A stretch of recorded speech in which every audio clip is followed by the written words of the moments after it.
Bonjour mes amis, que Dieu vous bénisse tous, que le Saint-Esprit vienne illuminer nos pensées, notre compréhension, pour que nous puissions comprendre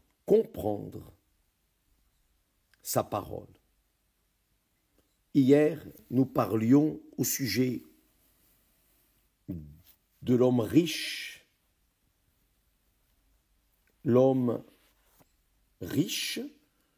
humble et religieux. L'homme humble, riche et religieux, plutôt. Humble, riche, religieux. Normalement, le riche est présomptueux, orgueilleux, etc. Mais cet homme riche était humble d'esprit et il était religieux. Nous avons parlé au sujet de son histoire et je recommence à en parler aujourd'hui car ça a attiré mon attention en lisant le texte, en méditant sur le texte. Il est dit que le Seigneur Jésus l'aima. Le Seigneur Jésus l'aima. Et il lui a dit, va, vends tout ce que tu as, donne-le aux pauvres, et tu auras un trésor dans le ciel. Puis viens et suis-moi. Quand le Seigneur Jésus a parlé ainsi, le Seigneur Jésus savait par avance qu'il ne ferait pas cela, qu'il ne vendrait pas ses biens, ses propriétés pour les donner aux pauvres. Mais le Seigneur Jésus a montré et a laissé une leçon pour chacun de nous. Nous tous, tout être humain, il n'est pas contre la richesse, mais il est contre le cœur dans la richesse. Et parfois la richesse, ce n'était pas de l'argent, ce n'était pas des propriétés, du luxe, des vanités, rien de tout cela. La richesse, parfois, c'est une personne. Par exemple, combien de personnes dans ce monde se sont tuées à cause d'autres personnes, ce n'est pas vrai? En plus de la dépression qui mène tant de personnes à la mort, mais combien de personnes se tuent à cause d'autres personnes, à cause d'un amour qui n'est pas réciproque. Je me souviens, dans ma jeunesse,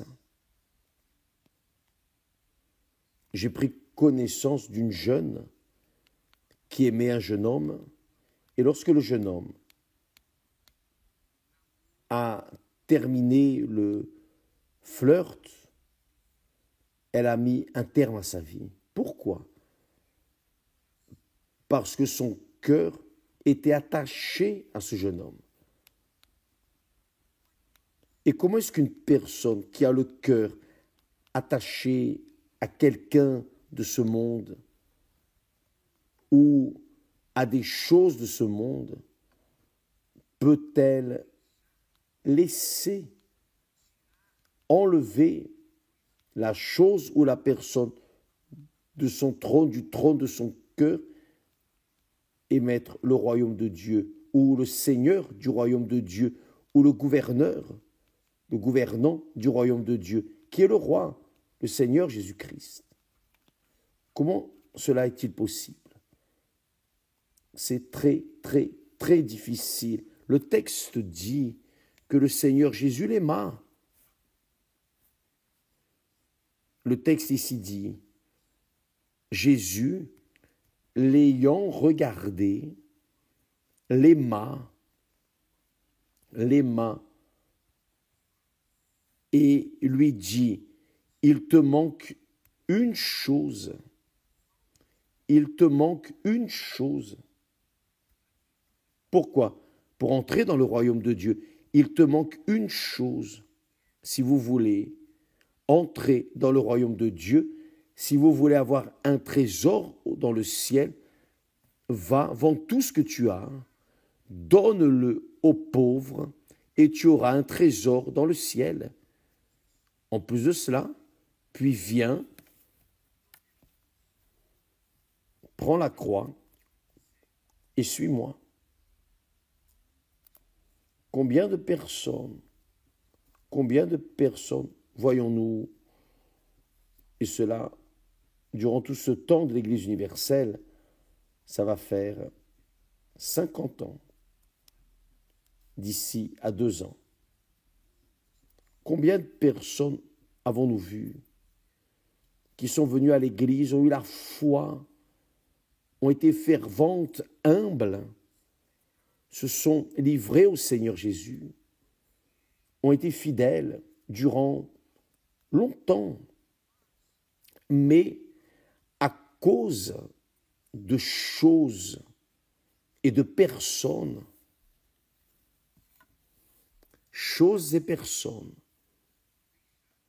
elles ont laissé la foi après avoir conquis des bénéfices, après avoir conquis le mariage, reconstruit leur foyer, obtenu la bénédiction.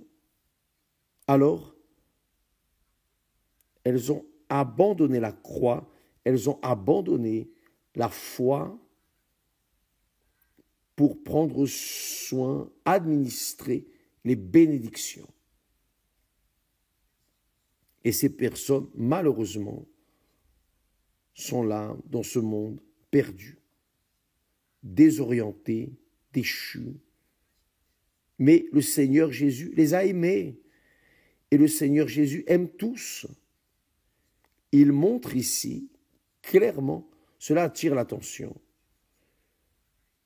Jésus, l'ayant regardé, l'aima. Le Seigneur Jésus a aimé cet homme, même en sachant qu'il ne renoncerait pas à ses propriétés pour le suivre en aucune manière. Ça, c'est le sentiment que Dieu a pour tous. Il aime tous. Mais ce n'est pas parce que le Seigneur Jésus l'a aimé que le Seigneur Jésus, je vais faire quelque chose, je vais m'arranger pour élargir la porte pour qu'il passe. Non, il ne fait pas cela. Sa parole est oui, oui, non, non. Elle sert aux pauvres, aux riches, aux laids, aux beaux, à tous ceux qui croient en lui. L'exigence pour entrer dans le royaume de Dieu, ou pour que nous entrions dans le royaume de Dieu, l'exigence, c'est d'élire le Seigneur Jésus-Christ comme notre unique Seigneur et Sauveur. C'est lui qui doit s'asseoir sur le trône de notre cœur. Il doit être le premier sur le trône de notre cœur, car c'est lui qui est mort pour nous. Il a donné sa vie, il a donné son âme pour sauver notre âme. Donc, il ne peut pas dépasser, même aimant cet humble, riche, religieux, le Seigneur Jésus n'a pas élargi la porte pour qu'il entre. Non, la porte est étroite. Le chemin est étroit, resserré. Et peu sont ceux qui entrent, qui passent par là, a dit le Seigneur Jésus. C'est vrai, mes amis.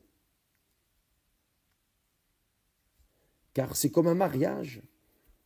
L'entrée dans le royaume de Dieu est comme un mariage.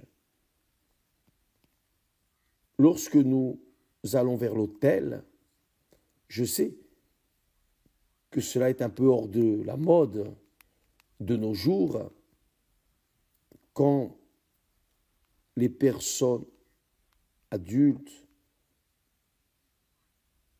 jouent aux poupées, le bébé born, ces personnes ne se préoccupent pas de la parole de Dieu. Mais Le royaume de Dieu, le royaume de Dieu n'est pas atteint tranquillement, quand on va bien, et on décide, ah, je pense que j'y vais, c'est bien. Non, le royaume de Dieu est pris avec violence. La parole est celle-là, violence. Le royaume de Dieu est pris avec violence, et ce sont les violents qui s'en emparent, c'est-à-dire, vous devez vous faire violence. Faire violence à quoi? À votre volonté, à notre volonté. Je dois faire violence à ma volonté pour que le Seigneur, pour faire la volonté de mon Seigneur, car la volonté de l'homme contrarie la volonté de Dieu. Ça, c'est sûr et certain. Pour être sûr, la volonté, notre volonté, la volonté de la chair, contrarie la volonté du Saint-Esprit. La volonté de ceux qui sont nés de la chair contrarie la volonté de ceux qui sont nés de l'Esprit. La volonté humaine contrarie la volonté de Dieu. Et pour que nous puissions faire sa volonté, pour que nous puissions réellement nous mettre à la place de serviteurs, nous devons naître de nouveau, naître de Dieu lui-même. Dans le cas contraire, il est impossible de le servir. Il est impossible de servir Dieu, de faire sa volonté, si nous ne naissons pas du Saint-Esprit. Ça, c'est la réalité. Donc, beaucoup de personnes reçoivent des bénédictions. Beaucoup de personnes prennent possession des bénédictions du royaume de Dieu, mais ne veulent pas se soumettre au Seigneur Jésus. Non, elles ne le veulent pas. Pourquoi? Parce que la chair parle plus fort. La volonté de la chair est plus forte que la volonté du royaume de Dieu dans la personne. Mais le Seigneur Jésus l'a aimé. Le Seigneur Jésus l'a aimé. Mais ce n'est pas pour ça qu'il a facilité son entrée. Non. Tu veux le royaume de Dieu, tu veux garantir ton salut, car sa question a été, bon maître, que dois-je faire? Que dois-je faire pour hériter la vie éternelle? Qui ne veut pas la vie éternelle? Qui ne veut pas? Il a considéré le Seigneur Jésus comme un maître, un bon maître. Que ferai-je? Que dois-je faire pour hériter la vie éternelle? Car tous savent, tous ceux qui ne sont pas nés d'eau et du Saint-Esprit, tous ceux qui ne sont pas nés d'eau et du Saint-Esprit ne savent pas où va leur âme. Elles n'ont pas la certitude où va leur âme. Elles dédaignent la parole de Dieu. Mais ce jeune, non, cet homme humble, riche et religieux, savait qu'il y avait une vie éternelle. Mais il n'a pas valorisé la vie éternelle au point de mettre la parole du Seigneur Jésus à la première place, d'écouter, de répondre. Il voulait faire ce qu'il voulait. Et cet homme riche, humble, bon, il était bon, car le Seigneur Jésus l'a aimé. Même s'il était mauvais, le Seigneur Jésus aime tous, mais le Seigneur Jésus l'a aimé. Quelque chose a attiré l'attention de cet homme, et le Seigneur Jésus l'a aimé. Si ce n'était pas vrai, ce ne serait pas dans le texte sacré. Le Seigneur Jésus l'aima, mais même en l'aimant, le Seigneur Jésus n'a pas facilité. Non, ça c'est le chemin. Ça c'est le chemin, c'est cette porte-là. À notre moment, il dit en Apocalypse, je suis à la porte et je frappe. Si quelqu'un, même s'il est aimé par moi, si quelqu'un ouvre la porte, j'entrerai et je souperai avec lui. Vous savez que la porte du cœur n'a la poignée, elle est à l'intérieur. Vous seul pouvez ouvrir. Personne ne peut ouvrir de l'extérieur. C'est nous qui devons ouvrir. Chacun doit ouvrir la porte de son cœur. Donc, vous, mes amis, devez faire un examen introspectif, évaluer quel type est votre foi, comment est votre foi, comment est votre foi. Plus tard, nous allons poster un témoignage d'une femme, d'une dame,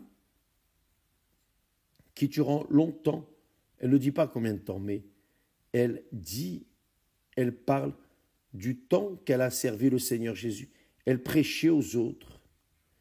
Elle gagnait des âmes pour le Seigneur Jésus. Mais elle ne connaissait pas le Seigneur Jésus.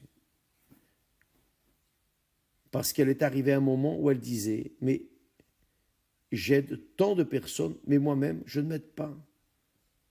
Et elle a vu qu'elle avait quelque chose d'erroné en elle.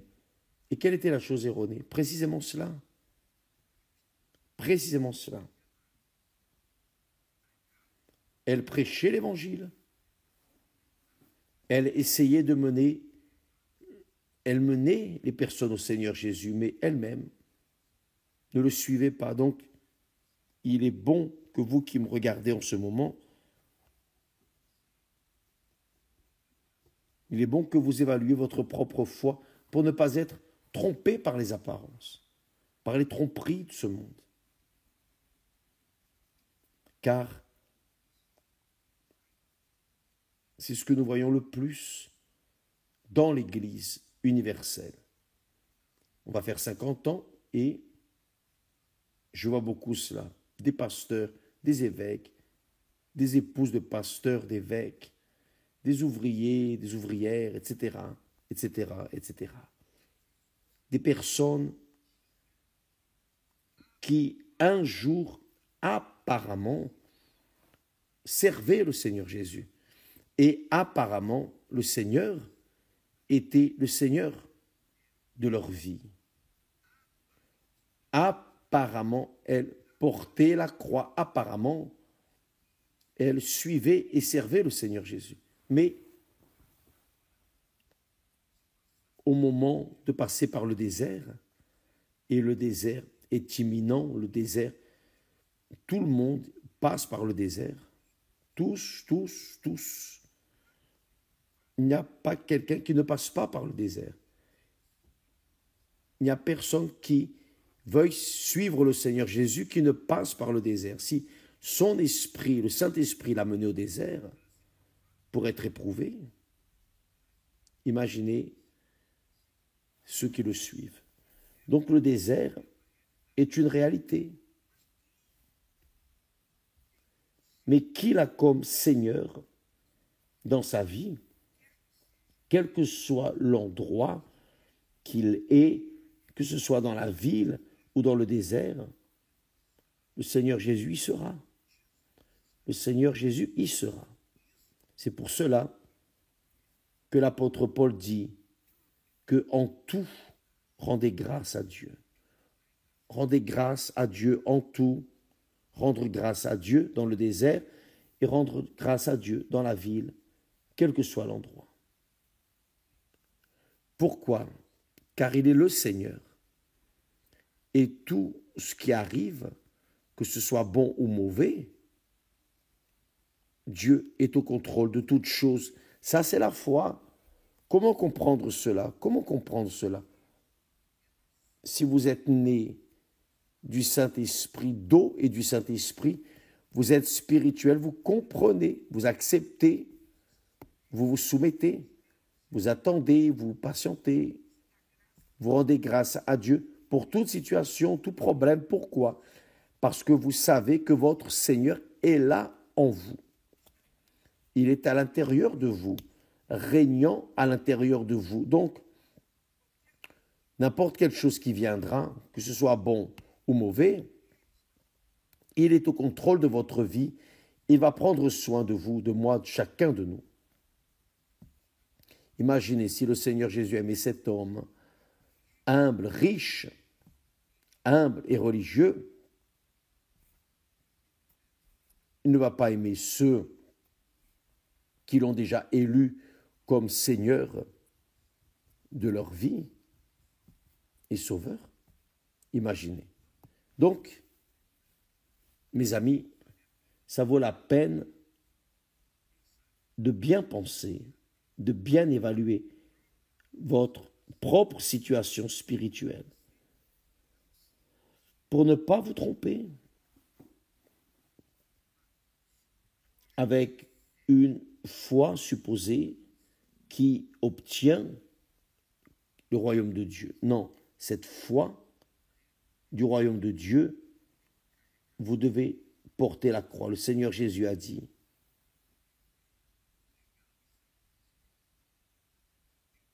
laissez-moi lire le texte. Seigneur Jésus lui a dit, Jésus l'ayant regardé, l'aima et lui dit, il te manque une chose. Va, vends tout ce que tu as, tout. Le royaume de Dieu, c'est tout de Dieu pour nous. Pour que nous puissions la voir en nous, nous devons vendre tout ce que nous avons. C'est tout de Dieu contre notre tout. C'est son Fils qui est mort, qui a donné son corps, son âme, pour sauver notre âme. Ça a été son tout contre notre tout. Donc, n'essayez pas de négocier, mes amis. Ne faites pas ça. Car qui réellement veut entrer dans le royaume de Dieu, garantir son éternité, garantir la vie éternelle, l'héritage éternel, l'héritage auquel personne ne touche, personne ne peut voler, ni même y arriver sans prendre possession. Cet héritage, c'est la garantie de Dieu pour ceux qui l'ont, qui ont le Seigneur Jésus-Christ comme unique Seigneur et Sauveur. Il doit être le Seigneur de votre vie. Il est le Seigneur de tout et de tous, obéissants ou non. Mais ceux qui lui obéissent, ceux-là hériteront le royaume qu'il a préparé pour ceux qui l'aiment. Que Dieu vous bénisse, que Dieu vous bénisse, que le Saint-Esprit vienne illuminer votre compréhension, enlever vos doutes, car lorsque nous entrons dans le royaume de Dieu, il ne peut pas y avoir de doute quant à l'héritage éternel qui est notre salut. Que Dieu vous bénisse et à demain au nom du Seigneur Jésus. Grâce à Dieu.